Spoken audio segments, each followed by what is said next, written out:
Magkakabit tayo nitong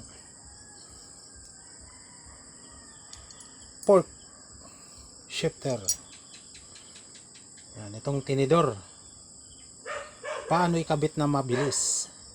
O sa mga baguhan, yung mga nag-DIY, nagbaklas-baklas ng kanilang mga makina, ay pagbunot, kumalas, nalaglag, di na matandaan kung paano ibalik. So, itong maliit, yan, itong maliit sa ilalim.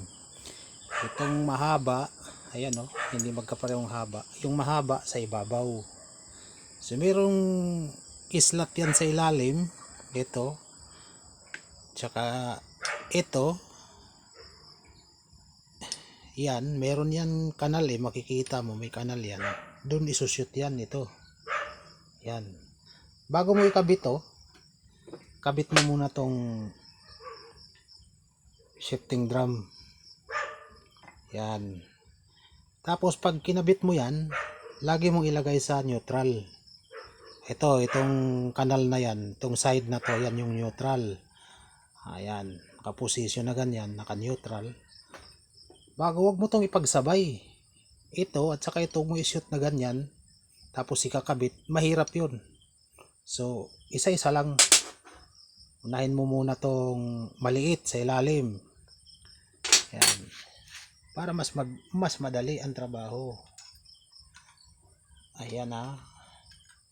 Pumasok na sa ilalim, i-shoot mo rito sa kanyang kanal. Yan. Sunod naman tong isa. Yun, doon naman dito naman sa taas yan. Shoot mo ulit dito sa kanyang yan. Yun.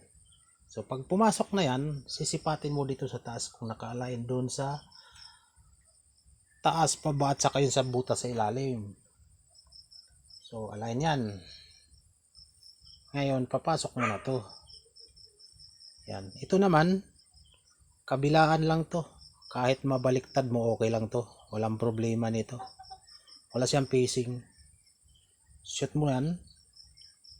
Yan, dahan-dahan bago shoot mo yung lalim. Ayun na, lumabas na. Oh. Shoot mo sa baba. Yun, dali na. Oh, pasok na siya. Tapos na.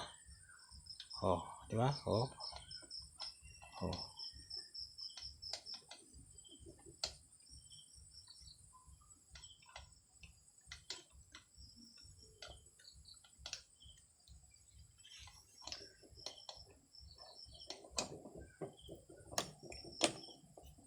Yun.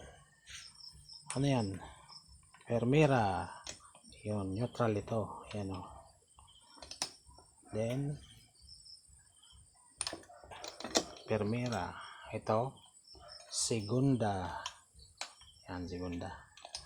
Okay na. Okay na. Ayos na. Good. Ganun lang kasimple. Easy lang. Huwag pahirapan ng sarili ha.